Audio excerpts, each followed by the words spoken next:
पूज्याय राघवेन्द्राय सत्यधर्मरताय च भजतां कल्पवृक्षाय नमतां ಕಾಮಧೇನುವೇ. ನಮಸ್ಕಾರ ರೀ ಎಲ್ಲರಿಗೂ. ಬೆಳಗಿನ ಶುಭೋದಯ ರೀ.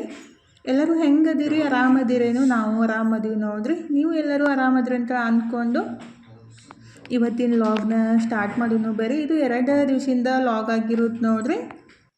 ಸೋಮವಾರ ಮತ್ತು ಮಂಗಳವಾರದ ಲಾಗ್ ಆಗಿರೋದ್ರಿ. ಲಾಗ್ ಇಷ್ಟ ಆಗ್ತಿದ್ರೆ ಲೈಕ್ ಮಾಡಿ, ಶೇರ್ ಮಾಡಿ, ಸಬ್ಸ್ಕ್ರೈಬ್ ಮಾಡಿಕೊಂಡ್ರೆ ಸಪೋರ್ಟ್ ಮಾಡಿರಿ. ಇದು ಸೋಮವಾರ ಬೆಳಿಗ್ಗೆ ನೋಡ್ರಿ. ಟೈಮ್ 5 ಗಂಟೆ ಆಗೈತಿ. ಕರೆಕ್ಟಾಗಿ 4 ಗಂಟೆಗೆ ಎದ್ದಿದ್ದು. ಮನು ಇದ್ರೆ ಬಾಗಲಕೋಟೆಗೆ ಹೊಂಟಂದ್ರಿ. ಅಂದ್ರೆ ಅಲ್ಲಿ ಏನಂತಾರು ಮ್ಯಾಪ್ ರೀಡಿಂಗ್ ಮತ್ತು ಫೈರಿಂಗ್ ಇಂಟರ್ವ್ಯೂ ಕ್ಯಾಂಪ್ ಐತ್ರಿ. ಅಲ್ಲಿ ಹೊಂಟಾನು. ಅಂದ್ರೆ NCC ಕ್ಲಾಸಿಂದ ರೀ. ಅದನ್ನೇ ರೆಡಿ ಆಗಿಬಿಟ್ಟು ಬೆಳಗ್ಗೆ 5 ಗಂಟೆಕನ ರೆಡಿ ಆಗಿಬಿಟ್ಟು ಹೊಂಟಾನ ನೋಡ್ರಿ. ನಾವು 4 ಗಂಟೆಗೆ ಎದ್ದು ಮನು ಇದ್ರೆ ಜಳಕ ಎಲ್ಲ ಮುಗಿಸ್ಬಿಟ್ಟು ನಾವು ಕುಂತಿದ್ವಿ. ಅಂದ್ರೆ ಮಕ್ಕಳಾಗಲಿ ಮನೆಯವರಾಗಲಿ ಎಲ್ಲರೂ ಹೊರಗೆ ಹೋಗ್ತಾರಂತಂದ್ರೆ ನಮಗಂತೂ ನಿದ್ದೆನೇ ಬರೋಂಗಿಲ್ಲ ರೀ. ನನಗಂತೂ 3 ಗಂಟೆ ಆಗಿ 45 ನಿಮಿಷಕ್ಕೆ ಎಚ್ಚರ ಆಗಿತ್ತು. ಆವಾಗ ಎದ್ದು ಮುಖ ತೊಗೊಂಡು ಮನುಗೆ ಎಬ್ಬಿಸ್ಬಿಟ್ಟು ಮತ್ತು ಅವನಿಗೆ ಜಳಕ ಅದು ಮಾಡೋಕೆ ಹೇಳ್ಬಿಟ್ಟು ನಾನು ಎದ್ಬಿಟ್ಟು ಸ್ವಲ್ಪ ಯೋಗ ಅದು ಮಾಡ್ಕೊತ ಕುಂತಿದ್ದೆ ರೀ. ಅಂದರೆ ಏನು ಮಾಡೋಕ್ಕೆ ಮನಸ್ಸಾಗಂಗಿಲ್ಲ. ಅಂದರೆ ಮನ್ಯಾಗ ಯಾರಾದರೂ ಹೊರಗೆ ಹೊಂಟಾಗ್ರಿ. ಆದರೆ ನಾವೆಲ್ಲರೂ ಹೊರಗೆ ಹೋಗಂತ ನಾವೇ ಎದ್ಬಿಟ್ಟು ಫಸ್ಟ್ ರೆಡಿ ಆಗೋದು. ಆದರೆ ಮನ್ಯಾಗ ಮಕ್ಕಳಾಗಲಿ ಮತ್ತು ಮನೆಯವರಾಗಲಿ ಹೊರಗಡೆ ಹೊಂಟಾಗ ಅಂದರೆ ಎಲ್ಲೇ ಹೊರಗಡೆ ಊರಿಗೆ ಆಗಲಿ ಎಲ್ಲರೂ ಹೊಂಟಾಗೇನಿಲ್ಲ ನಮಗಂತೂ ನಿದ್ದೆನೇ ಬರೋಲ್ಲ. ಎಲ್ಲರ್ಕಿಂತ ಮೊದಲನೇ ಎದ್ಬಿಟ್ಟು ಕುಂತಿರ್ತೀವಿ. ಆದರೆ ಡಬ್ಬಿ ಗಿಬ್ಬಿ ಏನೂ ಮಾಡಿಲ್ಲ ರೀ. ಖರ್ಚಿಗೆ ಅಷ್ಟೇ ಮಾಡಿದ್ದೆ. ಮತ್ತು ಶೇಂಗದ ಹೋಗಿ ಇದ್ದು ಒಯ್ಯಪ್ಪ ಅಂತಂದ್ರೂ ಒಯ್ಲಿಲ್ಲ ರೀ. ಅಂದರೆ ಒಬ್ಬರಿಗೆ ಆರ್ಡ್ರ್ ಕಳ್ಸೋದಿತ್ತು. ಹಾಗಾಗಿ ಸ್ವಲ್ಪ ಎಕ್ಸ್ಟ್ರಾನೇ ಮಾಡಿದ್ದೆ. ಮನುಗಷ್ಟೇ ಕೊಡ್ಬೇಕಂತೇಳಿ. ಮನು ಇದ್ರೆ ಬರೀ ಖರ್ಚಿಗೆ ಅಷ್ಟೇ ಕೊಡ್ರಿ ಮಮ್ಮಿ, ತಿನ್ನೋಕ್ಕಾಗಂಗಿಲ್ಲ ಏನು ಬಾಗಲಕೋಟೆನ ಇಲ್ಲಿ ಒಂದು 2-3 ತಾಸನ್ನ ಬರುತ್ತೆ.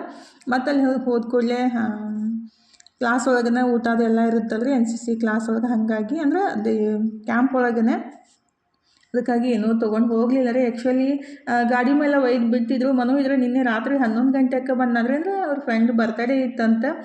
ಗಾಡಿ ಪಂಚರ್ ಆದಮೇಲೆ ಅಲ್ಲೇ ಪಾಟೀಲ್ ಪ್ಲಾಂಟ್ ಹತ್ರ ಹಚ್ಚಿಬಿಟ್ಟು ಬಂದುಬಿಟ್ಟಾನು. ಅಂದ್ರೆ ಅವಾಗ ಅದು ಪಂಚರ್ ಅಂಗಡಿನೂ ಬಂದಾಗಿರ್ತಾವಲ್ಲ ರೀ. ಹಾಗಾಗಿ ಮತ್ತು ನಡ್ಕೊತಾನೆ ಬಂದಿದ್ದ. ಮತ್ತು ಬೆಳಗ್ಗೆ ಪಾಪ ನಡ್ಕೊತಾನೆ ಹೋದರೆ. ಅಂದರೆ ಅವನೇ ಮಾಡಿದ ಮಿಸ್ಟೇಕ್, ಗಾಡಿ ಪಂಚರ್ ಮಾಡಿಬಿಟ್ಟು ಅಲ್ಲೇ ಹಚ್ಚಿ ಬಂದಿದ್ದಲ್ಲ. ಹಾಗಾಗಿ ಇವಾಗ ಅಲ್ಲಿಗೆ ರೋಡ್ ತನಕ ನಡ್ಕೊತ ಹೋಗ್ಬಿಟ್ಟು ಆ ಕಡೆ ಆಟೋಕ್ಕೆ ಹೋಗ್ತೀನಿ ಮಮ್ಮಿ ಅಂತೇಳಿ ಅವನು ಹೋದ ಕೂಡಲೇ ಇವಾಗ ಟೈಮ್ 5 ಗಂಟೆ ಆಗಿ 10 ನಿಮಿಷ ಆಗೈತೆ ನೋಡ್ರಿ. ಇವರಿಗಂತೂ ನಿದ್ದೆನೇ ಇರಲ್ಲ.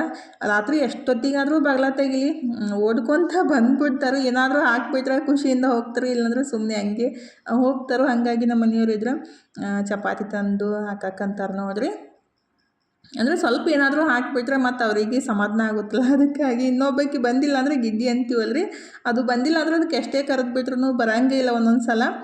ಈಗಿದ್ರೆ ಬೆಳಗ್ಗೆ ಅವಾಗ ಎದ್ದಿದ್ದು ಮತ್ತು ಎಲ್ಲ ಕೆಲಸ ಮುಗಿಸ್ಬಿಟ್ಟು 6-7 ಗಂಟೆ ಆಗಿತ್ತು ಅನ್ಸುತ್ತೆ. ಪೂಜೆನೂ ಮಾಡೋಕ್ಕಂತೀವಿ ನೋಡ್ರಿ. ಅಂದರೆ ಇವತ್ತು ಅಮಾವಾಸ್ಯೆ ಎಲ್ಲ ಹಾಗಾಗಿ ಫಸ್ಟಿಗಿದ್ರೆ ಬಾಗಿಲು ಪೂಜೆ ಎಲ್ಲ ಮಾಡಿಬಿಟ್ಟು ಜಗಲಿ ಮೇಲೂ ಪೂಜೆ ಮಾಡೋಕ್ಕಂತೀವಿ ನೋಡ್ರಿ. ಅಂದರೆ ಬಾಗಿಲು ಪೂಜೆ ನಾನು ಮಾಡಿದ್ದೆ. ನಮ್ಮ ಮನೆಯವರಿದ್ರೆ ಈ ಕಡೆ ಜಗಲಿ ಮೇಲೆ ಪೂಜೆ ಮಾಡೋಕ್ಕೆಲ್ಲ ರೆಡಿ ಮಾಡ್ಕೋತಾ ಇದ್ರು. ಇವತ್ತು ನೈವೇದ್ಯಕ್ಕೆ ಬರೀ ಶಾವಿಗೆ ಅಷ್ಟೇ ಮಾಡಿಬಿಟ್ಟು ನೈವೇದ್ಯ ಮಾಡಿದ್ರಿ. ನಮ್ಮ ಮನೆಯವರಿದ್ರೆ ಶಾವಿಗೆ ಹಾಲು ತಿಂದ್ಬಿಟ್ಟು ಅವರು ಕೆಲ್ಸಕ್ಕೆ ಹೋಗಿದ್ರು. ನನಗಿದ್ರೆ ಉಪ್ಪಿಟ್ಟು ರೆಡಿ ಮಾಡ್ಕೊಂಡಿದ್ದೆ ನೋಡ್ರಿ. ತನೂ ಹಾಲು ಶಾವಿಗೆ ತಿಂದಿದ್ಲ. ಈಗ ನನ್ನ ಸಂಗಕ್ಕೆ ಸ್ವಲ್ಪ ಉಪ್ಪಿಟ್ಟು ತಿನ್ನಮ್ಮ ಅಂತ ಪ್ಲೇಟಿಗೆ ಹಾಕಿ ಕೊಡಾಕತ್ತಿದ್ದೆ ರೀ. ನನಗೆ ಶಾವಿಗೆ ಹಾಲು ಅಷ್ಟೊಂದು ಇಷ್ಟ ಆಗಂಗಿಲ್ಲ. ಪಾಯಸ ಮಾಡಿದ್ರೆ ಜಾಸ್ತಿ ಇಷ್ಟ ಆಗುತ್ತೆ. ಆದರೆ ನಮ್ಮ ಮನೆಯವರಿಗೆ ಶಾವಿಗೆನ ಬಸ್ಬಿಟ್ಟು ಅದಕ್ಕೆ ಹಾಲು ಬೆಲ್ಲ ತುಪ್ಪ ಹಾಕೊಂಡು ತಿನ್ನೋಕೆ ಜಾಸ್ತಿ ಇಷ್ಟಪಡ್ತಾರೆ. ಹಾಗಾಗಿ ಅದನ್ನೇ ಮಾಡಿದ್ದೆಲ್ಲ. ಅವರು ಅದನ್ನೇ ಉಂಡ್ಬಿಟ್ಟು ಕೆಲ್ಸದ ಮೇಲೆ ಹೋದರು. ನಾನು ಈ ಕಡೆ ಸ್ವಲ್ಪ ಉಪ್ಪಿಟ್ಟು ಮಾಡಿಬಿಟ್ಟು ತನಗೆ ಸ್ವಲ್ಪ ಹಾಕಿಕೊಟ್ಟು ನಾನು ಉಪ್ಪಿಟ್ಟೆಲ್ಲ ತಿಂದ್ಬಿಟ್ಟು ಮಧ್ಯಾಹ್ನ ಊಟಕ್ಕಿದ್ರೆ ನಾನು ಸ್ವಲ್ಪ ಉಳ್ಳಾಗಡ್ಡಿ ಮತ್ತು ಶೇಂಗಾನ ಪುಡಿ ಮಾಡಿ ಹಾಕಿಬಿಟ್ಟು ಪಲ್ಯ ಮಾಡಿದ್ದೆ ರೀ. ಸಖತ್ತಾಗಿರುತ್ತೆ. ನಮ್ಮ ಮನೆಯವರಿಗೆ ಜಾಸ್ತಿ ಇಷ್ಟ ರೀ ಈ ಥರ ಪಲ್ಯ ಮಾಡಿದಾಗ. ಆದರೆ ಆ್ಯಕ್ಚುಲಿ ಮೊಸರು ಇದ್ದರೆ ಜಾಸ್ತಿ ಇಷ್ಟಪಡ್ತಾರೆ. ಮೊಸರು ಮಾಡಿತ್ತಿಲ್ಲ ರೀ. ಅಂದರೆ ನೆನಪಾಗಿತ್ತಿಲ್ಲ ಮತ್ತು ಹೊರಗಡೆಯಿಂದನೂ ತಂದಿತ್ತಿಲ್ಲ. ಇನ್ನು ಹೋಗಿ ತರಬೇಕಂದ್ರೆ ಅನ್ಸುತ್ತಲ್ಲ ಮಧ್ಯಾಹ್ನ ಟೈಮ್ದಾಗ. ಹಾಗಾಗಿ ಹಂಗೆ ಹಾಕಿ ಕೊಡಾಕತ್ತಿದ್ದು. ಅದಕ್ಕೇನು ಜಾಸ್ತಿ ಇಂಗ್ರೀಡಿಯೆಂಟ್ಸ್ ಏನು ಬೇಕಾಗಿಲ್ಲ ರೀ. ಜಸ್ಟ್ ಶೇಂಗಾ ಮತ್ತು ಉಳ್ಳಾಗಡ್ಡಿ ಖಾರ ಪುಡಿ ಅಷ್ಟು ಹಾಕಿಬಿಟ್ಟು ಮಾಡಬೇಕು. ಸಖತ್ತಾಗಿರುತ್ತೆ. ನಮ್ಮ ಮನೆಯವರಿಗಂತೂ ಅಗಸೆ ಹಿಂಡಿ ಜಾಸ್ತಿ ಇಷ್ಟ ಆಗುತ್ತೆ ನೋಡ್ರಿ. ನಮಗೆಲ್ಲ ಶೇಂಗಾ ಹಿಂಡಿ ಇಷ್ಟ. ಆದರೆ ನಮ್ಮ ಮನೆಯವರಿಗೆ ಅಗಸೆ ಹಿಂಡಿ ಇದ್ದರೆ ಜಾಸ್ತಿ ಇಷ್ಟಪಡ್ತಾರೆ. ಇವತ್ತು ಮಧ್ಯಾಹ್ನ ತನಗೆ ಚಪಾತಿ ಮಾಡೋಕೆ ಹಚ್ಚಿದ್ದೆ ರೀ. ಹಿಟ್ಟು ಕಲಸಿಟ್ಟಿದ್ದೆ ಮತ್ತು ಪಲ್ಯ ಮಾಡಿದ್ದೆ. ಚಪಾತಿ ಮಾಡಮ್ಮ ಸ್ವಲ್ಪ ರೀ, ಎಷ್ಟು ಬೇಕಲ್ಲ ಅಷ್ಟು ಒಂದು 7-8 ಮಾಡಿಬಿಡು ಮತ್ತು ಸಂಜೆಗೆ ನಾನು ಮಾಡ್ತೀನಿ ಅಂತ ಹೇಳಿದ್ದೆ ರೀ. ಅದಕ್ಕಾಗಿ ತನಗಿದ್ರೆ ಚಪಾತಿ ಮಾಡೋಕೆ ಹತ್ತಿದ್ಲು. ಅಂದರೆ ತನಗೆ ಮಚ್ಚಿಬಿಟ್ಟು ರೌಂಡ್ ಮಾಡೋಕೆ ಬರೋಂಗಿಲ್ಲ ರೀ. ಅದಕ್ಕಾಗಿ ತನು ಏನು ಐಡಿಯಾ ಮಾಡ್ಯಾಳ ಅಂದ್ರೆ 2 ಸಣ್ಣ ಉಳ್ಳಿ ತೊಗೊಂಡ್ಬಿಟ್ಟು ಅದ್ರೊಳಗೆ ನಡು ಎಣ್ಣೆ ಹಚ್ಚಿ ಲಟ್ಟಿಸ್ಬಿಟ್ಟು ಮಾಡಿಬಿಟ್ರೆ ಆಯಿತು, ರೌಂಡ್ ಬರ್ತಾವೆ ಸ್ವಲ್ಪ ಅಂತ ಆ ಥರ ಮಾಡಿದ್ಲು. ನಾವು ಊಟ ಮಾಡಿಬಿಟ್ಟು 2 ಗಂಟೆ ಆಗಿತ್ತು ರೀ. ಒಬ್ಬರಿಗೆ ತಾಳಿಕೋಟಿಗೆ ಕಳ್ಸೋದಿತ್ತು ರೀ ಅಂದ್ರೆ ಬಸ್ಸಿಗೆ ಇಡೋದಿತ್ತು. ಹಾಗಾಗಿ ಮತ್ತು ನಾಳೆ ಊರಿಗೆ ಹೋಗೋದೈತಲ್ಲ, ಅದಕ್ಕಾಗಿ ನಾಳೆ ಆಗಂಗಿಲ್ಲ ಅಂತ ಇವತ್ತನೇ ಇಟ್ಟು ಬಂದ್ರೆ ಐತಂತ ಅವರಿಗೆ ಮೆಸೇಜ್ ಹಾಕಿದ್ದಾರೆ. ಹಾಗಾಗಿ ಅವರು 5 ಗಂಟೆ ತನಕ ಬರಬೇಕು ಆ ಥರ ಇಡ್ರಿ ಅಂತ ಅಂದಿದ್ರು. ಅಂದರೆ ಇದು 4:15ಗೆ ಬಸ್ ಹೋಗ್ತೈತೆ ಅಂದ್ರೆ ರೀ, ಅದಕ್ಕಾಗಿ ಬಸ್ಸಿಗೆ ಇಟ್ಟು ವಾಪಸ್ ಮನೆಗೆ ಹೊಂಟಿವಿ ನೋಡ್ರಿ. ಬಸ್ ಸ್ಟ್ಯಾಂಡ್ ಒಳಗಂತೂ ಫುಲ್ ಹೆಣ್ಮಕ್ಳದ ರಾಜ್ಯಭಾರ, ಎಲ್ಲಿ ನೋಡ್ತೀರಿ ಅಲ್ಲಿ. ಇವತ್ತು ಅಮಾವಾಸ್ಯೆ ಇತ್ತಲ್ರಿ, ಹಾಗಾಗಿ ಅದನ್ನು ಬಸ್ಸಿಗೆ ಇಟ್ಟು ಬಂದಾಗ ಲಿಂಗದ ಗುಡಿ ಹತ್ತೊತ್ತಂದ್ರೆ ಸೋಮವಾರನೂ ಐತಿ. ಬರಾಕೂ ಆಗಿಲ್ಲ ನಮಗೂ ಅಧಿಕ ಮಾಸನಾಗ, ಅದಕ್ಕಾಗಿ ಇವತ್ತು ಇಲ್ಲಿಂದ ಹೊಂಟಿದ್ದೀವಲ್ರಿ. ಹಾಗಾಗಿ ನಮಸ್ಕಾರ ಮಾಡಿಬಿಟ್ಟು ಹೋಗಂದ್ರಿ ಅಂತ ನಾನು ಅಂದೆ ರೀ. ಹಾಗಾಗಿ ನಮ್ಮ ಮನೆಯವರು ಬಂದರು, ನಮಸ್ಕಾರ ಮಾಡಕ್ಕಂತೀವಿ ನೋಡ್ರಿ. ಇವಾಗಂತೂ ಲಿಂಗದ ಗುಡಿಗೆ ಬಂದುಬಿಟ್ರೆ ಸಖತ್ ಖುಷಿ ಆಗುತ್ತೆ ನೋಡ್ರಿ. ಅಂದ್ರೆ ಫಸ್ಟ್ನೇದ್ಕಿಂತ ಭಾಳ ಡೆವಲಪ್ಮೆಂಟ್ ಆಗಕ್ಕಂತವ್ರಿ ಎಲ್ಲ ಗುಡಿ ಅಷ್ಟೇ ರೀ. ಗುಡಿ ಬಂದಾಗ ಇನ್ನಷ್ಟು ಮೈಂಡ್ ಫುಲ್ ಫ್ರೆಶ್ ಅನ್ಸುತ್ತೆ ರೀ, ಖುಷಿ ಆಗುತ್ತಲ್ಲ. ಹಾಗಾಗಿ ಎಲ್ಲರೂ ಅದಕ್ಕೆ ದೇವಸ್ಥಾನಕ್ಕೆ ಬರೋದು. ನಮಗೂ ಅಷ್ಟೇ ನೋಡಿರಿ, ದೇವಸ್ಥಾನಕ್ಕೆಲ್ಲ ಹೋದಾಗ ಮನಸ್ಸು ಒಂದು ಸ್ವಲ್ಪ ಶಾಂತಾಗಿ ನೆಮ್ಮದಿ ಅನಿಸುತ್ತಲ್ಲ, ಅದಕ್ಕಾಗಿ ದೇವಸ್ಥಾನಕ್ಕೆ ಬಂದು ಒಂದು 5 ನಿಮಿಷ ಆದ್ರೂ ಕೂತು ಒಂದು 5 ನಿಮಿಷ ಧ್ಯಾನ ಮಾಡಿಬಿಟ್ಟು ಹೋದ್ರಂತೂ ಇನ್ನೂ ಮಸ್ತ್ ಫುಲ್ ಮೈಂಡ್ ಫ್ರೆಶ್ ಅನ್ಸುತ್ತೆ ನೋಡ್ರಿ. ನಾನು ನಮಸ್ಕಾರ ಮಾಡಿ ಸ್ವಲ್ಪ ಹೊತ್ತು ಕಣ್ಣು ಮುಚ್ಕೊಂಡು ಕುಂತ್ಬಿಟ್ಟು ಅಂದರೆ ಧ್ಯಾನ ಮಾಡಿಬಿಟ್ಟು ಈಗಿದ್ರೆ ಹೊರಗಡೆ ಬಂದು ಕುಂತಿದ್ದೆ ರೀ. ಗುಡಿ ಅಕ್ಕೋರಿಗೆ ಫೋನ್ ಹಚ್ಚಿದ್ದೆ, ಇಲ್ಲೇ ಬರ್ರಿ ಸ್ವಲ್ಪ ಹೊತ್ತು ಕುಂತು ಮಾತೇಳೋಣ ಅಂತೇಳಿ. ಅಂದ್ರೆ ಅವ್ರು ಮನೆಗೆ ಬಾ ಅಂತಂದರು. ಮತ್ತು ಮನೆಗೆ ಹೋಗ್ಬಿಟ್ರೆ ಜಲ್ದಿ ಹೇಳೋದನ್ನ ಆಗಂಗಿಲ್ಲ ರೀ, ಅದಕ್ಕಾಗಿ ತನೂ ಒಬ್ಬಾಕಿನೇ ಇಲ್ಲಲ್ಲ ಮನ್ಯಾಗ, ಹಾಗಾಗಿ ಜಲ್ದಿ ಹೋಗ್ಬೇಕ್ರಿ.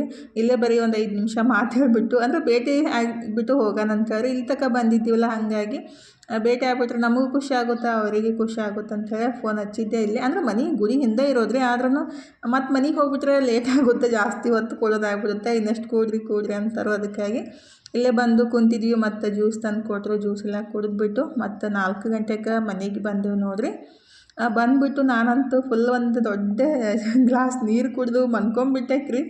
6 ಗಂಟೆ 20 ನಿಮಿಷನೇ ಆಗಿತ್ತು ಅವಾಗ ಎದ್ದಿದ್ದು. ಅಂದರೆ ಅಷ್ಟೊತ್ತು ತನಕ ಮನ್ಕೊಂಡಿದ್ದು ಫುಲ್ ಬಿಸಿಲಾಗ ಹೋಗಿ ಬಂದ ತಕ್ಷಣ ಇಷ್ಟು ಸುಸ್ತು ಅನ್ಸುತ್ತಲ್ರಿ. ಬಸ್ ಸ್ಟ್ಯಾಂಡ್ ನಮ್ಮ ಮನೆಯಿಂದ 9 ಕಿಲೋಮೀಟ್ರ್ ಆಗೋದ್ರಿ. ಹಾಗಾಗಿ ಅಲ್ಲಿ ಇಟ್ಟು ಬಂದು ಅಲ್ಲಿ ನಮಸ್ಕಾರ ಮಾಡಿ ಸ್ವಲ್ಪ ಹೊತ್ತು ಕುಂತು ಫೈನಲಿ 4 ಗಂಟೆ ಆಗಿ 10 ನಿಮಿಷನೇ ಆಗಿತ್ತು. ಬಂದ ಕೂಡಲೇ ಮನ್ಕೊಂಬಿಟ್ಟೆಕಿ. 6 ಗಂಟೆ 25 ನಿಮಿಷಕ್ಕೆ ಎದ್ದು ಕೈಕಾಲು ಮುಖ ತಕ್ಕೊಂಡು ತಲೆ ಸ್ಟಿಕ್ ಇಕ್ಕೊಂಡಿಲ್ಲ ರೀ, ಬರೀ ಕೈಕಾಲು ಮುಖ ತಕ್ಕೊಂಡು ದೇವ್ರ ಮುಗಿ ನಮಸ್ಕಾರ ಮಾಡಿಕೊಂಡು ದೇವ್ರ ಮುಂದೆ ದೀಪ ಹಚ್ಚಿ ಧೂಪ ಹಾಕಾಕಂತೀನಿ ನೋಡ್ರಿ. ಮಧ್ಯಾಹ್ನ ಮನ್ಕೊಂಬಿಟ್ರಂತೂ ಫುಲ್ ಸುಸ್ತು ಅನ್ಸುತ್ತೆ ನೋಡ್ರಿ. ಅದಕ್ಕೆ ನಾನು ಮಧ್ಯಾಹ್ನ ಮನ್ಕೊಳಕ್ಕೆ ಹೋಗಂಗಿಲ್ಲ. ಅಂದ್ರೆ ಮಧ್ಯಾಹ್ನ ಮನ್ಕೊಂಬಿಟ್ರೆ ಫುಲ್ ಡೇ ಮನ್ಕೋಬೇಕು, ಸುಸ್ತು ಅನ್ಸೋಕೆ ಸ್ಟಾರ್ಟ್ ಆಗುತ್ತೆ. ಅದಕ್ಕಾಗಿನೇ ಮಧ್ಯಾಹ್ನ ಮನ್ಕೊಳಕ್ಕೆ ಹೋಗಬಾರ್ದು. ಮತ್ತು ರಾತ್ರಿ ಜಲ್ದಿನೂ ನಿದ್ದೆ ಹತ್ತಂಗಿಲ್ಲ ರೀ, ಮಧ್ಯಾಹ್ನ ಜಾಸ್ತಿ ಹೊತ್ತು ಮನ್ಕೊಂಬಿಟ್ರೆ. ಆದರೆ ಇವತ್ತು ಬಿಸಿಲಂದು ಬಂದ ತಕ್ಷಣ ಸುಸ್ತು ಅನ್ಸಾಕತ್ತಿತ್ತಂತ ಹಾಗೆ ಮನ್ಕೊಂಬಿಟ್ಟಿನಿ, ನಿದ್ದೆ ಹತ್ಬಿಟ್ಟೈತಿ. ಇವಾಗಿದ್ರೆ ಟೈಮ 7 ಗಂಟೆಗೆ ಎದ್ದು ನಾನು ಎಲ್ಲ ಮುಖ ತಕ್ಕೊಂಡು ದೇವ್ರ ಮುಂದೆ ದೀಪ ಹಚ್ಚಿ ಸಾಮಾನೆಲ್ಲ ಎತ್ತಿ ಇಟ್ಟಿತ್ತಿಲ್ಲ ರೀ. ಮಧ್ಯಾಹ್ನ ಏನು ಚಪಾತಿ ಮಾಡಿದ್ಲಲ್ಲ ತನೂ, ಹಾಗೆ ಎಲ್ಲ ಇದ್ದು ಹಿಟ್ಟಾಗಲಿ ಬೆಳ್ಳುಳ್ಳಿ ಆಗಲಿ ಎಲ್ಲ ಹಾಗೆ ಇಟ್ಬಿಟ್ಟಿದ್ವಿ. ಅಂದರೆ ಅಡುಗೆ ಮನೆಗೆ ಬಂದು ಕೆಲಸ ಮಾಡ್ಲಿಕ್ಕಂದ್ರೆ ಸಮಾಧಾನ ಅನ್ಸೋದೇ ಇಲ್ಲ ನೋಡ್ರಿ. ಎಲ್ಲ ಅಲ್ಲಿದಲ್ಲೇ ಇದ್ಬಿಡ್ತಾವೆ ಸಾಮಾನು. ತನೂ ಮಾತ್ರ ಜಾಸ್ತಿ ಎತ್ತಿಡಂಗಿಲ್ಲ. ಅಂದರೆ ಸಂಜೆ ಮುಂದಾಗ ಸ್ವಲ್ಪ ಎತ್ತಿ ಇಡ್ತಾವ್ರಿ. ಇಲ್ಲ ಮಮ್ಮಿ ಮತ್ತೆ ಮಾಡಕ್ಕೆ ಬರುತ್ತೆ ಅಲ್ಲಿ ಇಲ್ಲ ಅಂತ ಹೇಳಕ್ಕೆ ಸ್ಟಾರ್ಟ್ ಮಾಡಿಬಿಡ್ತಾವೆ. ನಾನಿದ್ರೆ ಎಲ್ಲ ಸ್ವಲ್ಪ ಎತ್ತಿ ಇಟ್ಬಿಟ್ಟು ಈಗಿದ್ರೆ ಚಪಾತಿ ಮಾಡ್ತೀನಂತಂದೆ. ಇಲ್ಲ ಮ್ಯಾಮ್ ಫಸ್ಟಿಗೆ ಪಾನಿಪುರಿ ಮಾಡೋಣ, ಬೇಕಂದ್ರೆ ಆಮೇಲೆ ಚಪಾತಿ ಮಾಡೋಣ ಅಂತ ಅಂದ್ಲು. ಪಾನಿಪುರಿ ಮಾಡಿ ತಿಂದಾದ್ಮೇಲೆ ತುಂಬತೈತಿ, ಚಪಾತಿ ಏನು ಮಾಡೋದು ಅವಶ್ಯಕತೆ ಇಲ್ಲ ಬಿಡಮ್ಮ, ಪಪ್ಪ ಬೆಳೆದ್ರೆ ಮಾಡ್ಕೊಡೋಣ ಅಂತ ಅಂದೆ ರೀ. ಈಗಿದ್ರೆ ನಮ್ಮ ಮನೆಯವ್ರು ಈ ಕಡೆ ಪಾನಿಪುರಿ ಫ್ರೈ ಮಾಡಾಕತ್ತಿದ್ರು ಅಂತನೂ ಇದ್ರೆ ಈ ಕಡೆ ಪಾನಿ ಮತ್ತು ಅದ್ರದ್ದು ಫಿಲ್ಲಿಂಗ್ ಅಂದ್ರೆ ಆಲೂ ಫಿಲ್ಲಿಂಗ್ ಎಲ್ಲ ರೆಡಿ ಮಾಡಾಕತ್ತಿದ್ಲು ನೋಡ್ರಿ. ನನ್ನ ಮಗಳಿಗಂತೂ ಪಾನಿಪುರಿ ಅಂದರೆ ಇಷ್ಟು ಇಷ್ಟ ಅಲ್ಲ, ನಮಗೂ ಇಷ್ಟ. ಬಟ್ ಆಕೆ ಎಷ್ಟೇ ಕಷ್ಟ ಆದ್ರೂ ಮಾಡಿಬಿಟ್ಟು ನಮಗೂ ಕೊಡ್ತಾಳೆ, ತಾನೂ ತಿಂತಾಳೆ. ಹಂಗಾಗಿ ಜಾಸ್ತಿ ಇಷ್ಟಪಡ್ತಾಳೆ ತಾನು ಪಾನಿಪುರಿ ರೀ. ನಮಗೂ ಇಷ್ಟ ಪಾನಿಪುರಿ, ಇಷ್ಟ ಇಲ್ಲ ಅನ್ನೋರೇ ಇಲ್ಲ ನೋಡ್ರಿ. ಆಲ್ಮೋಸ್ಟ್ ಎಲ್ಲರೂ ಇಷ್ಟಪಡ್ತಾರೆ. ಯಾರಿಗಾದರೂ ಪಾನಿಪುರಿ ಇಷ್ಟ ಇಲ್ಲ ಅಂತಂದರೆ ಕಮೆಂಟ್ ಮಾಡಿರಿ ನೋಡೋಣ, ಯಾರಿಗಾದರೂ ಇಷ್ಟ ಇಲ್ಲ ಅಂತ ನನಗೂ ಗೊತ್ತಾಗುತ್ತೆ. ಆಲ್ಮೋಸ್ಟ್ ಎಲ್ಲರಿಗೂ ಇಷ್ಟ ಆಗುತ್ತಂತ ಅಂದ್ಕೊಂಡಿದ್ದೀನಿ ರೀ. ಫೈನಲಿ ಪಾನಿಪುರಿ ರೆಡಿ ಆದು ನೋಡ್ರಿ. ಮಸ್ತಾಗಿ ಪಾನಿಪುರಿ ತಿಂದುಬಿಟ್ರೆ ಇನ್ನು ಹೊಟ್ಟೆನೇ ಫುಲ್ ಆಗ್ಬಿಡುತ್ತೆ, ಅಡುಗೆ ಮಾಡೋ ಟೆನ್ಷನ್ನೂ ಇರೋಂಗಿಲ್ಲ ನೋಡ್ರಿ. ತಂದಿದ್ರೆ ಮಸ್ತ್ ಪಾನಿ ಅಂದರೆ ಗ್ರೀನ್ ಪುದೀನ ಹಾಕಿ ಮಾಡಿದ್ಲು. ಮತ್ತು ಸ್ವೀಟ್ ಚಟ್ನಿ ಅಂದರೆ ಸ್ವೀಟ್ ಪಾನಿ ಅಂತಾರಲ್ರಿ, ಎಲ್ಲ ರೆಡಿ ಮಾಡಿದ್ಲು. ಮಸ್ತಾಗಿ ನಾವು ಪಾನಿಪುರಿ ಎಲ್ಲ ತಿಂದ್ಬಿಟ್ಟು ಅಡುಗೆ ಮಾಡೋದು ಬೇಕಾಗಿಲ್ಲ ಅಂತ ಮನ್ಕೊಂಬಿಟ್ವಿ. ಅಂದ್ರೆ ಹೊಟ್ಟೆನೇ ತುಂಬಿತ್ತಲ್ಲ ಅಂಥೇಳಿ ನೆಕ್ಸ್ಟ್ ಬೆಳಿಗ್ಗೆ ನೋಡ್ರಿ, ಅಂದ್ರೆ ಮಂಗಳವಾರ ಇವತ್ತು ಫಂಕ್ಷನ್ಗೆ ಹೋಗೋದಿತ್ತು. ಹಾಗಾಗಿ ಎಲ್ಲ ಕೆಲಸ ಮುಗಿಸ್ಬಿಟ್ಟು ಅರ್ಬಿನೂ ಜಾಸ್ತಿ ಇದ್ದು ರೀ. ಹಾಗಾಗಿ ಅರ್ಬಿ ಎಲ್ಲ ತೊಳೆದು ಹಾಕಿಬಿಟ್ಟನೆ ಹೋದ್ರೈತೆ ಅಂತ ಹೇಳ್ರಿ. ತನಗೆ ಸ್ವಚ್ಛ ಆಗಂಗಿಲ್ಲ ರೀ ಜಾಸ್ತಿ ಅರ್ಬಿ ಇದ್ದಾಗ. ಅಂದರೆ ಸ್ವಲ್ಪ ಇದ್ದು ಅಂದರೆ ನಾನು ತೊಳಿ ಅಂತ ಹೇಳ್ತೀನಿ, ಆದರೆ ಜಾಸ್ತಿ ಇದ್ದಾಗ ತೊಳಿ ಅಂತ ಹೇಳಕ್ಕೆ ಹೋಗಂಗಿಲ್ಲ, ಅಂದರೆ ಸ್ವಚ್ಛ ಆಗಂಗಿಲ್ಲ ರೀ. ಅದಕ್ಕಾಗಿ ಜಾಸ್ತಿ ಅರ್ಬಿ ಇದ್ದು ಅಂತ ನಾನು ಎಲ್ಲ ತೊಳೆದು ಹಾಕಿಬಿಟ್ಟು ಹೋದ್ರೈತಂತ ಫಸ್ಟಿಗೆ ತೊಳೆದು ಹಾಕಿ ಜಳಕ ಮುಗಿಸ್ಬಿಟ್ಟು ಒಣಗಿಸಕ್ಕೆ ಹಾಕಾಕಂತೀನಿ ನೋಡ್ರಿ. ಮತ್ತು ನಾಷ್ಟಕ್ಕೆ ಬರೀ ಗೆಣಸಿನ್ಕಾಯಿ ಕುದ್ಸಾಕೆ ಇಟ್ಟಿದ್ದೀನಿ ರೀ. ಈ ಕಡೆ ಅರ್ಬಿ ಅಷ್ಟು ಹಾಕಿಬಿಟ್ರೈತಂತ ರೀ. ಅಂದರೆ ನಾವೆಲ್ಲ ಹೊರಗಡೆ ಹೋದಾಗ ತನಗೆ ಅರ್ಬಿ ಹಾಕೋಕ್ಕಾಗಲಿ ಏನು ಕೆಲಸ ಮಾಡೋಕ್ಕೆ ಹೊರಗಡೆ ಹೋಗ್ಬೇಡಮ್ಮ ನೀನು ಮನ್ಯಾಗ ಕೂಡ ಅಂತ ಹೇಳ್ತಿರ್ತೀವಿ, ಅಂದರೆ ಹೊರಗಡೆ ಆಗುತ್ತಲ್ರಿ ಔಟ್ ಸೈಡ್. ಹಾಗಾಗಿ ಮನ್ಯಾಗಿನ ಬಾಕ್ಲು ಹಾಕ್ಕೊಂಡು ಕೂಡಮ್ಮ ಅಂತೇಳಿ ನಾನು ಎಲ್ಲೇ ಹೊರಗೆ ಹೋಗೋದಿದ್ರು ಎಲ್ಲ ಹೊರಗಡೆದು ಎಲ್ಲ ಕೆಲಸ ಮುಗಿಸ್ಬಿಟ್ಟು ಎಲ್ಲ ರೆಡಿ ಮಾಡಿ ಇಟ್ಬಿಟ್ಟೇ ಹೋಗೋದ್ರಿ. ಅರ್ಬಿ ಅಷ್ಟು ಹಾಕ್ಬಿಟ್ರಾಯ್ತು ಬರೋಟಿಗೆ ಒಣಗ್ತಾವ ಅಂತ ನಾನು ಅರ್ಬಿ ಹಾಕಾಕಂತೀನಿ ನೋಡ್ರಿ.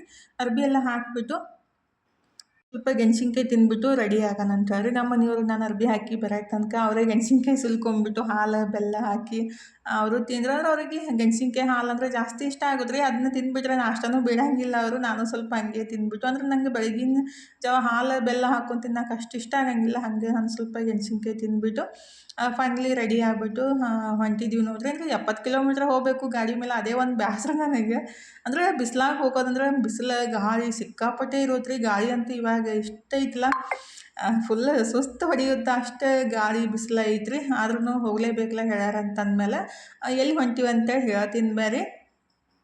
ಈಗಿದ್ರೆ ಫಸ್ಟಿಗೆ ಫುಲ್ ಪ್ಯಾಕಪ್ ಮಾಡಿಬಿಟ್ಟು ಅಂದರೆ ಪ್ಯಾಕ್ ಆಗಿಬಿಟ್ಟು ಹೋಗೋದ್ರಿ. ಅಂದರೆ ಗಾಳಿ ಬಿಸಿಲು ಜಾಸ್ತಿ ಬಡಿತಂದ್ರೆ ತಲೆನೋವು ಬರುತ್ತೆ ರೀ. ಅಂದರೆ ಕಿವಿ ಒಳಗೆಲ್ಲ ಗಾಳಿ ಹೋಗ್ಬಿಟ್ರೆ ತಲೆನೋವು ಬರುತ್ತಲ್ಲ. ಅದಕ್ಕಾಗಿ ನಾನಿದ್ರೆ ಈ ಥರ ಆಯಿಗಳ ಥರ ಒಂದು ದಿಪ್ಪಗೆ ಅರ್ಬಿ ಕಟ್ಕೊಂಡ್ಬಿಟ್ಟು ಮಾಸ್ಕ್ ಎಲ್ಲ ಹಾಕ್ಕೊಂಬಿಟ್ಟು ರೆಡಿ ಆಗೋದ್ರಿ.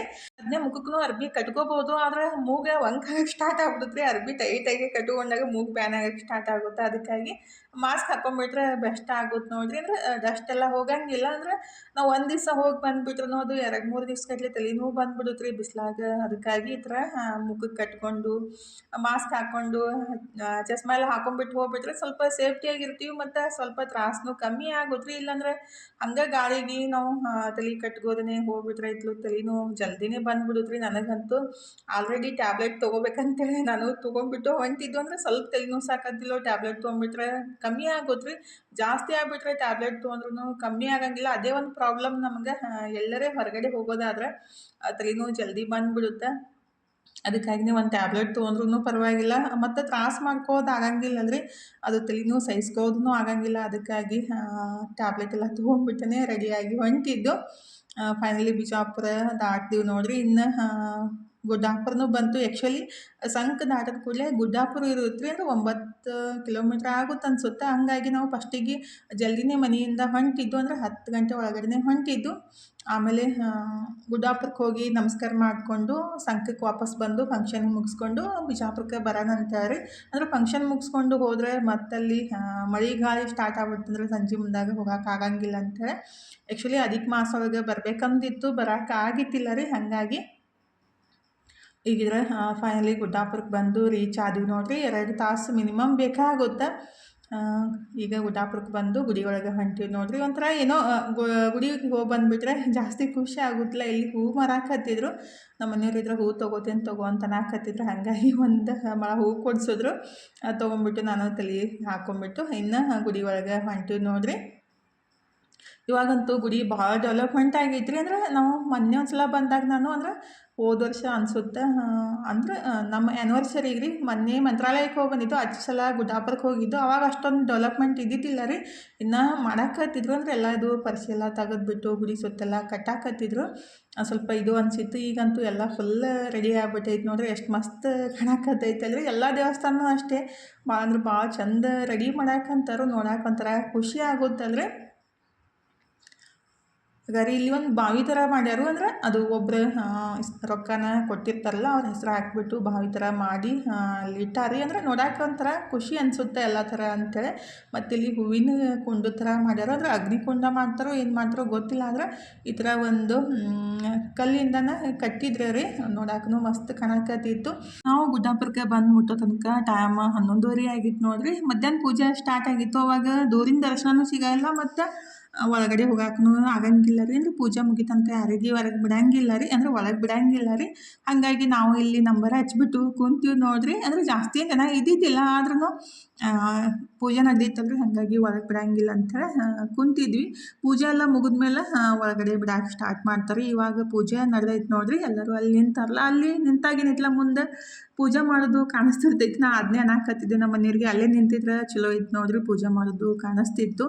ಇಲ್ಲಿ ನಂಬರ್ ಹಚ್ಚಿದ್ವಿ, ಪೂಜೆನೂ ಕಾಣಿಸಂಗಿಲ್ಲ ಅಂದ್ರೆ ಒಳಗಡೆ ಹೋಗಿ ದರ್ಶನ ಮಾಡ್ಬೋದು, ಪೂಜೆ ಎಲ್ಲ ಮುಗಿದ್ಮೇಲೆ ರೀ.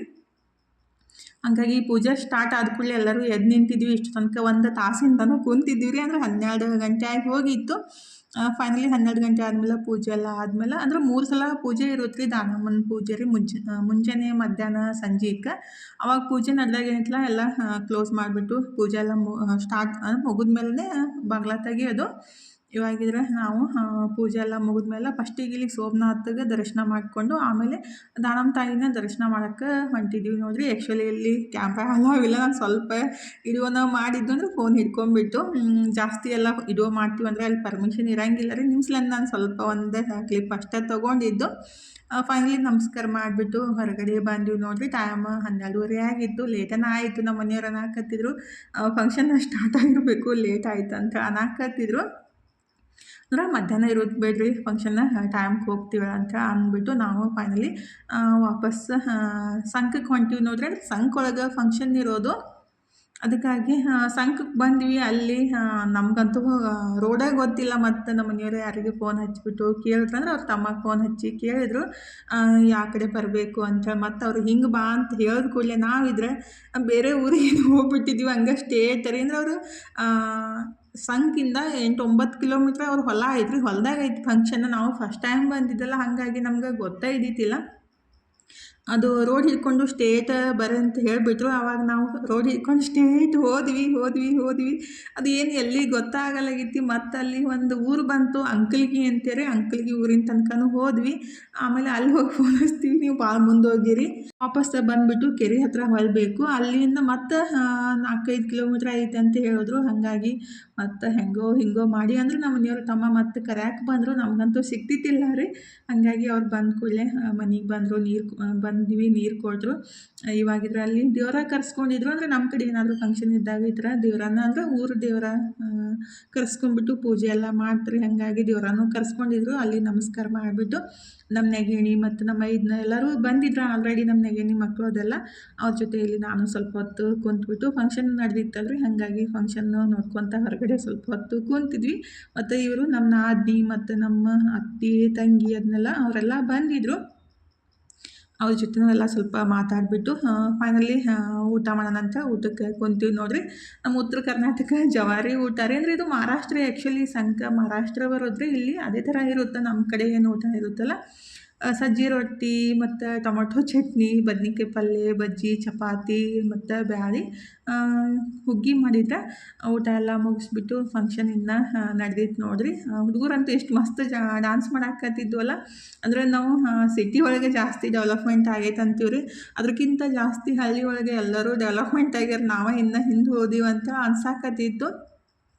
ಇಲ್ಲೇನು ಮಾತಾಡಕತ್ತಾರಲ್ರಿ, ನಮ್ಮ ಮನೆಯವರ ತಂಗಿ ಆಗಬೇಕು. ಅಂದ್ರೆ ನಮ್ಮ ಮನೆಯವರ ಚಿಗವ್ ಅಂತೀವಲ್ಲ, ಅಂದ್ರೆ ಕಜಿನ್ ಸಿಸ್ಟರ್ ಜಾಸ್ತಿ ಇದಾರೆ ಬಿಡ್ರಿ. ಅಂದರೆ ನಮ್ಮ ಮನೆಯವ್ರಿಗೆ 5 ಜನ ಚಿಗವ್ದವರು, ಅಂದ್ರೆ ಏನಂತೀವಿ ನಾವು ಚಿಕ್ಕಮ್ಮಗಳು ರೀ. ಹಾಗಾಗಿ ಜಾಸ್ತಿ ಎಲ್ಲ ತಂಗಿದರೆಲ್ಲ ಜಾಸ್ತಿ ಇದ್ದರು, ಬಂದೆಲ್ಲ ಮಾತಾಡ್ಸಕತ್ತಿದ್ರು. ನಾವೆಲ್ಲ ಮಾತಾಡಿಬಿಟ್ಟು ಈಗಿದ್ರೆ ಅಲ್ಲಿ ಅವರಿಗೆ ಸ್ಟೇಜ್ ಮೇಲೆ ಹೋಗಿ ಒಂದು ಫೋಟೋ ತೊಗೊಂಡು ಭೇಟಿ ಆಗಿಬಿಟ್ಟು ಫೈನಲಿ ಇನ್ನು ಮನೆಗೆ ಹೋಗ್ಬೇಕು ನೋಡ್ರಿ. ಅಂದರೆ ಗ್ರೂಪ್ ಫೋಟೋ ತೊಗೊಳಕತ್ತಿದ್ವಿ. ಅಂದರೆ ನಮ್ಮ ಇದನ್ನ ಮತ್ತು ನಮ್ಮ ನೆಗೆಣಿ ಮತ್ತು ನಮ್ಮ ಅತ್ತೆ ತಂಗಿ, ನಮ್ಮ ನಾದಿನಿ, ಆ ಥರ ಎಲ್ಲ ಕೂಡಿಬಿಟ್ಟು ಫೋಟೋ ಎಲ್ಲ ತಗೊಂಡು ಫೈನಲಿ ಮನೆಗೆ ಬಂದು ಮುಟ್ಟೋ ತನಕ 6 ಗಂಟೆ ಆಗಿ ಹೋಗಿತ್ತು ನೋಡ್ರಿ. ಫಂಕ್ಷನ್ಗೆ ಹೋಗೋದು ಹೆಂಗೆ ಅಲ್ಲಿ ಫುಲ್ ಟಯರ್ಡ್ ಅನ್ಸುತ್ತಲ್ರಿ. ಅದ್ರಾಗ ಗಾಡಿ ಮೇಲೆ ಹೋಗ್ಬಿಟ್ರಂತೂ ಜಾಸ್ತಿ ಹೈರಾಣ ಅಂತ ಅನ್ಸುತ್ತೆ. ಗಾಡಿ ಮೇಲೆ ಕುಂದ್ರೋದೊಂದು ಹೈರಾಣ, ಗಟ್ಟಿಯಾಗಿ ಹಿಡ್ಕೊಂಡು ಕುಂದ್ರಬೇಕು 5-6 ತಾಸು ರೀ. ಹಂಗಾಗಿ ಮನೆಗೆ ಬರೋಟಿಗೆ ಫುಲ್ ಟಯರ್ಡ್ ಅಂತ ಅನ್ಸುತ್ತೆ. ಅಂದರೆ ಡೈಲಿ ಹೋಗ್ತಾಯಿದ್ರೆ ಬರ್ತಾಯಿದ್ರೆ ಆ ಥರ ಅನ್ಸಂಗಿಲ್ಲ ರೀ. ಯಾವಾಗಾರ ಒಂದು ಸಲ ಹೋದಾಗ ಮೈ ಕೈ ನೋವು ಬರೋಕೆ ಸ್ಟಾರ್ಟ್ ಆಗ್ಬಿಡುತ್ತೆ. ಪರವಾಗಿಲ್ಲ, ಎಲ್ಲನೂ ಒಂದು ದಿವಸ ಇರುತ್ತಲ್ಲ, ಹೋಗುತ್ತಲ್ರಿ. ಮತ್ತು ಫಂಕ್ಷನ್ಗಂತೂ ಅಟೆಂಡ್ ಆಗಲೇಬೇಕಲ್ಲ, ಅದಕ್ಕಾಗಿ ಫಸ್ಟ್ ಟೈಮ್ ಹೋಗಿದ್ದು. ಭಾಳ ಸಲ ಹೋಗ್ಬೇಕಂತಂದ್ರೂ ಆಗಿದ್ದಿಲ್ಲ ರೀ. ಅಂದರೆ ಮಕ್ಕಳು ಸಣ್ಣವರಿದ್ದಾಗ ಕರ್ಕೊಂಡು ಹೋಗೋದೂ ಆಗ್ತಿತ್ತಿಲ್ಲ. ಹಾಗಾಗಿ ಇವಾಗ ದೊಡ್ಡವರಾಗ್ಯಾರಲ್ಲ, ಇನ್ನು ಯಾವುದೇ ಫಂಕ್ಷನ್ಗೆ ಹೇಳಿದ್ರೂ ಹೋಗಲೇಬೇಕಾಗುತ್ತೆ. ಫೈನಲಿ ಮನೆಗೆ ಬರೋ ತನಕ ತನೋದ್ರೆ ಅಂದ್ಕೊಂಡಿದ್ಲು. ಇನ್ನಿದ್ರೆ ಶೇಂಗಾದ ಹಿಂಡಿ ಆರ್ಡ್ರ್ ಬಂದಿತ್ತು ರೀ. ಮನ್ಯಾಗ ಶೇಂಗಾನು ಒಂದು 2.5 kg ಅಷ್ಟೇ ಇದ್ವು. ಅಷ್ಟೇ ಶೇಂಗಾನ ಹುರಿದ್ಬಿಟ್ಟು ತೊಗೊಂಡು ಬಂದಿದ್ದೀನಿ. ಅಂದರೆ ಒಂದು KG ಶೇಂಗಾ ಹಿಂಡಿ ಕೊಡಬೇಕಾಗಿತ್ತು. ಅದಕ್ಕಾಗಿ ಮತ್ತು ಮನೆಗೆ ಬಂದು ಶೇಂಗಾನ ಹುರ್ಕೊಂಡು ಹೋಗಿ ಕುಟ್ಟಿಸ್ಕೊಂಡು ಬಂದು ಪ್ಯಾಕ್ ಮಾಡಕ್ಕಂತೀನಿ ನೋಡ್ರಿ. ಅಂದರೆ ನಾವು ಹೇಳಿರ್ತೀವಿ ಅಂದಮೇಲೆ ಅವ್ರು ಹೇಳಿದ ಟೈಮ್ಗೆ ಕೊಡಬೇಕಲ್ರಿ. ಕೆಲವೊಬ್ರು ಹೆಂಗೆ ಮಾಡ್ತಾರೆ, ಹೇಳ್ತಾರೋ ಸೈಲೆಂಟಾಗಿ ಇದ್ಬಿಡ್ತಾರೆ ಮತ್ತು ನಮಗೆ ಕನ್ಫ್ಯೂಸ್ ಆಗಕ್ಕೆ ಸ್ಟಾರ್ಟ್ ಆಗುತ್ತೆ. ಆ ಥರ ಮಾಡಿಬಿಟ್ರೆ ಬೇಕಂದ್ರೆ ಕರೆಕ್ಟಾಗಿ ಹೇಳಿಬಿಟ್ರೆ ಸ್ವಲ್ಪ ಲೇಟ್ ಆದ್ರೂ ಕೊಡ್ತೀವಿ. ಅಂದರೆ ದೂರ ಒಯ್ದು ಕೊಡೋದಂದ್ರೆ ಒಂದೊಂದು ದಿವಸ ಲೇಟ್ ಆಗುತ್ತೆ ರೀ. ಇಲ್ಲ ಸಮೀಪಿದ್ರೆ ನಾವು ಜಲ್ದಿನೇ ಹೋಗಿ ಕೊಟ್ಟಿರ್ತೀವಿ. ಅದನ್ನೇ ಎಲ್ಲ ಪ್ಯಾಕ್ ಮಾಡಿ ಇಟ್ಬಿಡಂದ್ರಿ ಅಂತ ನಾನು ಬಂದು ಹೇಳಕತ್ತಿದ್ದೆ ನಮ್ಮ ಮನೆಯವ್ರಿಗೆ. ನಮ್ಮ ಮನೆಯವರಿದ್ರೆ ನಾನೇ ಮಾಡ್ತೀನಿ ತಗೋ ಅಂತೇಳಿ ಪ್ಯಾಕ್ ಮಾಡಾಕತ್ತಿದ್ರು. ಎಲ್ಲ ಹಾಕಿಬಿಟ್ಟು ಪ್ಯಾಕ್ ಮಾಡಿ ಇಟ್ರಾಯ್ತು. ಬೆಳಗ್ಗೆ ಕೊಡೋಕೆ ಈಜಿ ಆಗುತ್ತಲ್ರಿ. ಏನು ಕೆಲಸ ಮಾಡ್ತೀವಲ್ಲ ಅದನ್ನೂ ಒಂದಿಷ್ಟು ಮಾಡಿಬಿಟ್ರೆ ಅವತ್ತಿನ ದಿನ ಕಂಪ್ಲೀಟ್ ಅಂತ ಅನ್ಸುತ್ತೆ. ಅದಕ್ಕಾಗಿ ಎಷ್ಟೇ ಟಯರ್ಡ್ ಆದ್ರೂ ಶೇಂಗಾನ ಹುರ್ಕೊಂಡು ಹೋಗಿ ಹಿಂಡಿ ಕುದಿಸ್ಕೊಂಬಂದು ಪ್ಯಾಕ್ ಮಾಡಾಕಂತೀವಿ ನೋಡಿರಿ. ಇನ್ನು ಊಟ ಮಾಡಬೇಕು. ತನು ಇದ್ರೆ ಮೆಣಸಿನ್ಕಾಯಿ ಪರಾಟ ಮಾಡಕ್ಕೆ ಫಿಲ್ಲಿಂಗ್ ಮತ್ತು ಹಿಟ್ಟು ಕಲಸಿಟ್ಟಾರಿ. ನಾನಿದ್ರೆ ಪರಾಟ ಮಾಡಿಬಿಟ್ಟು ಊಟ ಮಾಡ್ರೈತಂತ ಪರಾಟ ಮಾಡಿಕೊಂಡು ಊಟ ಮಾಡಾಕಂತೀವಿ ನೋಡಿರಿ. ಇನ್ನು ಊಟ ಮಾಡಿಬಿಟ್ಟು ಫಸ್ಟ್ ರೆಸ್ಟ್ ಮಾಡಿಬಿಡ್ಬೇಕು. ಬ್ಯಾಕ್ ಪೇನ್ ಬಂದ್ಬಿಡುತ್ತೆ ರೀ ಗಾಡಿ ಮೇಲೆ ಜಾಸ್ತಿ ಹೊತ್ತು ಕುಂತಾಗ. ಇವತ್ತಿನ ಲಾಗ್ನ ಇಲ್ಲೇ ಮುಗಿಸೋಣ್ರಿ. ಇವತ್ತಿನ ಲಾಗ್ ಹೆಂಗೆ ಅನ್ನಿಸ್ತಂತ ಕಮೆಂಟ್ ಮಾಡೋದು ಮರ್ಯಾಕೆ ಹೋಗ್ಬೇಡ್ರಿ. ಇಷ್ಟ ಆಗಿದ್ರೆ ಲೈಕ್ ಮಾಡಿ, ಶೇರ್ ಮಾಡಿ, ಸಬ್ಸ್ಕ್ರೈಬ್ ಮಾಡಿಕೊಂಡು ಸಪೋರ್ಟ್ ಮಾಡಿರಿ. ಇಷ್ಟು ತನಕ ಲಾಗ್ ನೋಡಿದ್ದಕ್ಕೆ ತಮ್ಮೆಲ್ಲರಿಗೂ ತುಂಬ ಹೃದಯದ ಧನ್ಯವಾದಗಳು. Thank you. Take care.